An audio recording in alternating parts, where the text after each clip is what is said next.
Audio Jungle.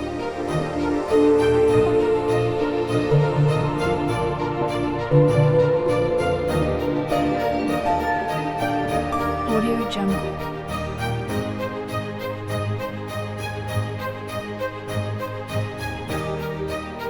Audio Jungle.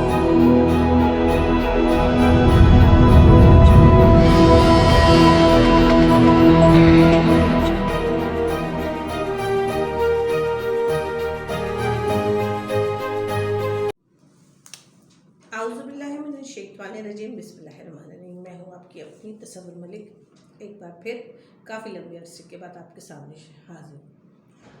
जनाब, आज कुछ मिली जुली इन्फॉर्मेशन आप तक पहुँचाई जाएंगी और सबसे पहले सवाल का जवाब देना पसंद फरमाऊँगी। लोगों ने ये कहा कि आप आजकल जल्दी जल्दी वीडियो नहीं डालती, तो भाई जैसे कि आप लोग सिचुएशन देख रहे हैं कि थर्ड वेव ऑफ कोरोना जो है वो फर्स्ट एंड सेकेंड के बाद से बहुत ज़्यादा हार्मफुल भी है और बहुत ज़्यादा कहना चाहिए कि एहतियात के हामिल भी है। तो इस वजह से ऑलमोस्ट चीज़ें खुली भी नहीं, जब इवन के अपने मुल्क पाकिस्तान में भी लोकल ट्रैवलिंग बंद हुई हुई, लोकल टूरिज़्म बंद हुआ हुआ है। तो how can it possible to launch any visa assessment regarding travelling ना। तो इसलिए मैं काफ़ी लंबा टाइम ले रही हूँ।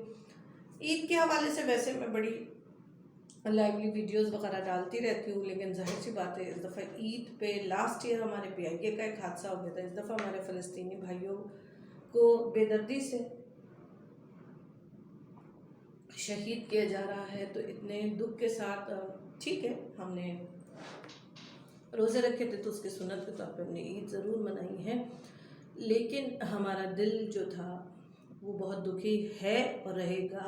और हम अपने अल्लाह से दुआ मांगेंगे कि हमारे फ़लस्तीनी भाइयों को फ़तह हासिल हो, क्योंकि नस्र मिनल्लाह फ़तहुन करीम, हमारे हमेशा रब ने चाहा तो इस्लाम की ही फ़तह होती है। और जो हमें नहीं रहे वो जन्नती लोग थे। अब बात करते हैं कि मुझे इस दौरान काफ़ी कॉल्स आई। इस दफ़ा ईद पे मोबाइल भी मैंने अपने पास नहीं रखा, क्योंकि एज सच छुट्टियाँ तो खैर बहुत ही तवील चल रही हैं हमारी, और करने को कुछ था भी नहीं रिगार्डिंग वीज़ा। तो मोबाइल भी मेरे पास नहीं था। तो लेकिन ये जब मैंने मोबाइल अपने पास अराउंड मंडे या संडे को लिया है, तो मेरे पास एक ही सवाल बहुत बार आया है, और वो यह आया कि मैडम पुर्तगाल खुल रहा है। तो भाई ऐसा है कि पुर्तगाल की एम्बेसी बिल्कुल खुल रही होगी, क्यों नहीं खुलेगी? पुर्तगाल की एम्बेसी ने ताला तो नहीं लगाना है, या माल्टा की एम्बेसी ने ताला तो नहीं लगाना है, उन्होंने खोलना तो है ना। लेकिन न्यूज़ को आधा अधूरा मत देखा कीजिए, और ना ही आधी अधूरी बात को आगे किया कीजिए। ये इस्लाम, कुरान और सुन्नत की रोशनी में भी गलत है।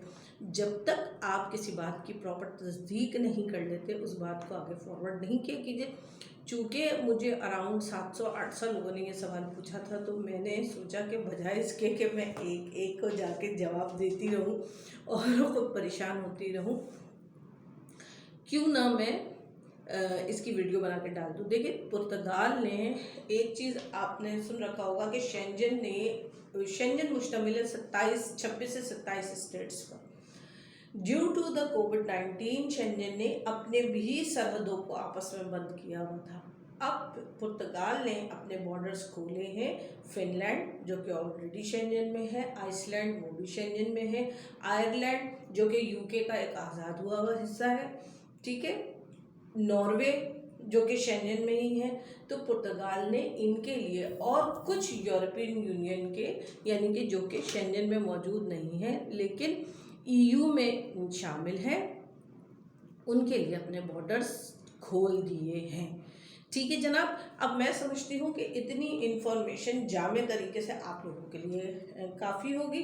पाकिस्तान के यहाँ तो एक चीज़ फिर क्लियर कर दूँ कि पाकिस्तान के मुल्क में तो पुर्तगाल की एम्बेसी बिल्कुल ही सडन खुलती है, सडन काम होता है और बंद हो जाती है, क्योंकि उस पर ऑलरेडी इतना लोड होता है कि समझ ही नहीं आता आज तक कि जी कब एप्लीकेशन देंगे और कब जो है वो इन्फॉर्मेशन आएगी और कब नहीं आएगी। ठीक है जनाब, ये एक बात होगी। दूसरी चीज़ ये कि शेंजन की बात बता रही हूँ, EU की नहीं। शेंजन में जो 26-27 स्टेट आते हैं वो बिल्कुल भी अगस्त तक किसी भी तरह के विजिट या टूरिस्ट वीज़े के लिए नहीं खुलेंगे। अगर उसके बाद भी असेसमेंट स्टार्ट हुई तो वो होगी सबसे पहले फैमिली वो फैमिली वीज़ा जो कि ऑलरेडी पहले से अप्लाई हुए थे, जिनके इमिग्रेशन के केसेस, जिनके स्पाउस के केसेस जो है वो ऑलरेडी कई सालों से चल रहे थे, उनको परस्यू किया जाएगा। देन उसके बाद बारी आएगी स्टडी वीज़ों को परस्यू करने की। लेकिन टूरिस्ट और विजिट के बारे में अभी बिल्कुल फाइनली कोई अपडेट नहीं है। ठीक है, ये एक बात हो गई। सेकंड चीज़ है, आ जाइए यूक्रेन। यूक्रेन मेरे लिए कोई नया नहीं है और ना मैं कोई यूक्रेन के बारे में आपसे पहली बार बात कर रही हूँ। मेरे ख्याल से अनगिनत वीडियो मेरी यूक्रेन के हवाले से 2017 से बन रही है और आज 2021 के हम में खड़े में हैं। और मैंने बिजनेस वीज़े पे भी बात की है, मैंने वर्क परमिट पे भी बात की है और स्टडी पे भी बात की है। तो वो तमाम लोग जो कि अपने मुल्क पाकिस्तान से बहुत ज़्यादा बेजार हो चुके हैं, बाहर जाना चाहते हैं और चाहते हैं कि अपनी ज़िंदगी को अपनी मर्ज़ी से और अच्छी तरह गुजारें, और प्लस ये है कि वो चाहते हैं कि कुछ कमा लें। असल में बाहर जाने का मतलब होता है कुछ कमाना। तो यूक्रेन का जो स्टूडेंट वीज़ा होता है वो हमारे पास जो है वो बिल्कुल इसी बेसिस पे होता है कि जो लैंग्वेज कोर्स के बच्चे होते हैं वो पूरे साल हम उनको वेलकम कहते हैं। लेकिन अगर आप नॉर्मल तरीके से अपने आप को, जैसे कि मेरे पास रोज़ाना ही अफलातून किस्म के क्लाइंट टकरा रहे होते हैं, बहुत माजरत के साथ, आप मेरी फैमिली है तो जिस तरह बड़ी बहनें घर में आपके लिए काम करती हैं तो आपको डांटती भी हैं, समझाती भी हैं, तो बिल्कुल इसी तरह मैं भी आपसे कहूँगी कि सुकरात, बुकरात और अफलातून तो सब मेरे हिस्से में आए हैं। मतलब मैंने जो डिग्रियां ली हैं, मैं जो पढ़ाई करती हूँ, वो तो कोई वैल्यू ही नहीं रखती है। लेकिन वो क्लाइंट जो कच्ची में 5 दफ़ा फेल हुआ होता है वो मुझे बताना होता है कि जी यूक्रेन कैसे जाते हैं और मुझे तो फला बंदा यूक्रेन ऐसे भेज रहा है, वैसे भेज रहा है। तो भाई टू बी वेरी ऑनेस्ट, मैं तो किसी के पीछे ना भाग रही हूँ और ना मैं भागती हूँ। अगर मैं भागने वाली बंदी होती तो आप देखते मेरे सब्सक्राइबर मिलियन में होते, मेरे इंस्टा पे फॉलोअर मिलियन में होते। मेरे बहुत लिमिटेड लोग हैं, जेन्युइन लोग हैं, और वो लोग हैं जो मुझ पर ट्रस्ट करते हैं, मुझे सुनते हैं और मुझसे काम करवाना पसंद करते हैं। ठीक है जनाब, बाकी मैं किसी को फोर्स नहीं करती हूँ, ना मैं किसी के पीछे पड़ती हूँ कि नहीं भाई नहीं आप मुझसे काम कराइए। अब आ जाइए यूक्रेन की तरफ। यूक्रेन का कोई भी बंदा यूक्रेन पाकिस्तानी पासपोर्ट पे इतनी आसानी से वीज़ा नहीं देती है। ये बात कोई मैं 110 दफ़ा क्लियर कर चुकी हूँ। लेकिन बहुत सारे डेढ़ होशियार लोग वो ये समझते हैं कि जी फलाने कह दिया, फलाने कह दिया। फिर मैं आपको एक बार कहूँगी, मेरी ऊपर तवज्जो ना दीजिए, मेरी बात पे ना आइए, आप किसी और से काम कराइए। लेकिन जो शख्स आपसे जस्ट 20-30 हज़ार रुपये ले लेता है ना, वो समझिए उसने अपने किचन का एक खर्च निकालना होता है, वो निकाल लेता है। ठीक है, उसके बाद सिर्फ मैं इस चीज़ से बचाती हूँ आप लोगों को बार बार कि पासपोर्ट आपका ख़राब होगा। आप लोग कहते हैं अब तो जी वो पासपोर्ट पे स्टैम्प नहीं लगाते, स्टैम्प लगाए ना लगाए आपका रिकॉर्ड चला गया ना किसी भी कंट्री में। अभी हम फिलवक्त यूक्रेन की बात कर रहे हैं तो यूक्रेन में आपका रिकॉर्ड चला गया ना कि जी आप रिजेक्ट हुए हैं। उस वेंडर का क्या गया, वो तो 30,000 रुपये लेके साइड हो गया। 30,000 पे आप झगड़ा भी नहीं कर सकते, 30,000 पे आप उसकी ऐसी तैसी भी नहीं फेर सकते, उसके तो एक दिन का किचन का खर्च निकल गया। तो यहाँ से सोचते हैं आप लोग, आमतौर पे पाकिस्तानी घुटने से सोचते हैं। फिर समझा रही हूँ, डेढ़ होशियार बनने में आप लोग अपनी ख्वारी करते हैं। इनटेक ऑल टाइम है, आप लोग बिल्कुल अप्लाई करवाइए।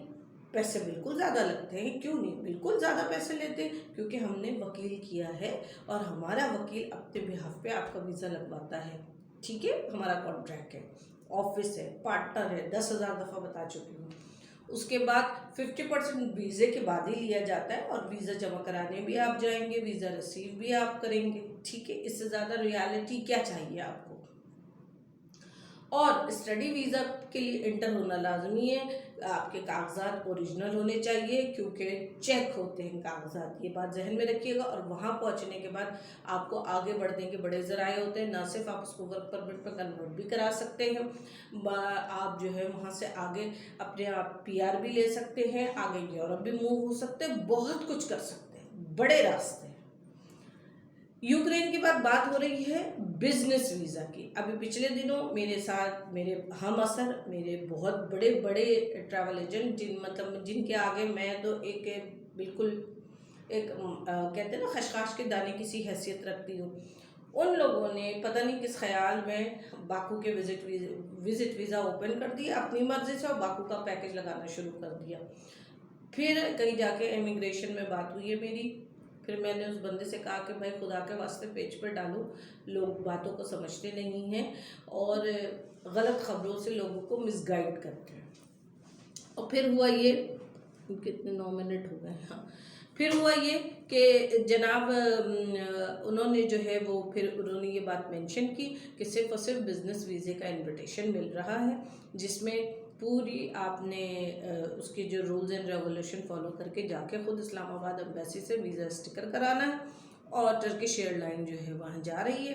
टर्किश एयरलाइन के थ्रू आप सफ़र करके बिज़नेस वीज़े पे जा सकते हैं। अब आपकी मर्ज़ी, आप बिज़नेस वीज़े पे जाकर अपना वीज़ा जो है वो आप स्टडी वीज़े में भी कन्वर्ट करा सकते हैं, और अगर आप वहाँ कारोबार करना चाहते हैं तो कारोबार भी कर सकते हैं, और अगर आप 0% इन्वेस्टमेंट पे चाहते हैं कि आपको 1 साल का TRC मिल जाए तो उसके लिए भी वहाँ लोग मौजूद हैं, आपको हेल्प आउट कर देंगे। इसी तरह उज़्बेकिस्तान, यहाँ से बिज़नेस वीज़ा लेके जाने के बाद का स्टेप है ओपन वर्क परमिट का। ओपन वर्क परमिट के बाद आपकी मर्ज़ी है, आप जिस परमिट ले लें, या आपकी मर्ज़ी है कि आप पूरा प्रोसीजर फॉलो करें और वहाँ लोग रखें। ठीक है जनाब, और खुदा के वास्ते चीज़ों को मत समझा कीजिए कि आप किसी